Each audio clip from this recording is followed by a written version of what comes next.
You know, we brought you a lot of videos last year on crossbows and crossbow hunting.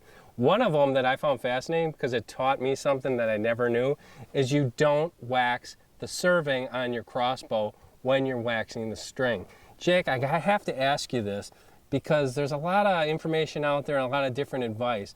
How often or how many shots should I be taking before I wax that string? Right, and Dan, that's a great question because there's a lot of different information out there. What we typically recommend is that you do it every time you take that crossbow out and shoot it. You've taken it outside, exposed it to the elements, whether it's just dust on the wind, could be rainy, moisture in the air. Waxing your string, you're never going to be able to do it too much. So you can't over wax your string. And like I said, we taught people, including myself, is that when you wax that center serving, that's going to mess you up, isn't it? It is. Yeah, and one of the big issues that people have is they actually convert and use Vaseline instead of using either rail lube or string wax. And they do the same thing when they're on the serving. So you cock that bow and it's got that substance on it. When you bring it back into the trigger mechanism, it actually collects dirt and dust and gums up the trigger so that your crossbow won't fire anymore. Won't fire, and that's the question that we get a lot is, some people say Vaseline's okay to use on my string. Is that true? Yeah, absolutely not. We don't recommend Vaseline. It does the exact same thing as string wax would when you put it on the serving of your crossbow. You've got that substance on there, and when you cock your crossbow, it actually gets back in the trigger mechanism and gums it up, collects dirt and dust, and actually will prevent your crossbow from firing. You always want to use some kind of oil lubricant to lube the rail and string wax on your strings.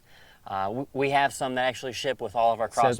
It's a little tube right there, isn't it? You're ready to go right from the package. When you run out of this thing, we always recommend scorpion venom. Scorpion venom is a great purchase option.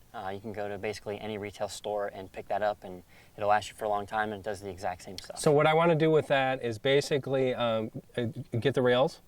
Yeah. And the string, but not directly on that serving. Right. Yep. And I can't overdo it. No, with string wax, no. With rail lube, you don't want to put too much. We always recommend putting 2 drops on either side of the rail and using your finger just to spread it out. If you run out and it looks like you're not going to have enough to spread, add 2 more dots halfway down the barrel and bring it all the way back up underneath your retention spring or retention brush, right back to the trigger box, and you'll be all ready to go. Little goes a long way. Little does go a long way, especially with oil. That's awesome. That's great information that you need to know when you're shooting a crossbow. Remember, Vaseline is not a substitute. Don't use it on your crossbow. For more information on crossbow hunting and crossbows in general, go to 10pointcrossbows.com.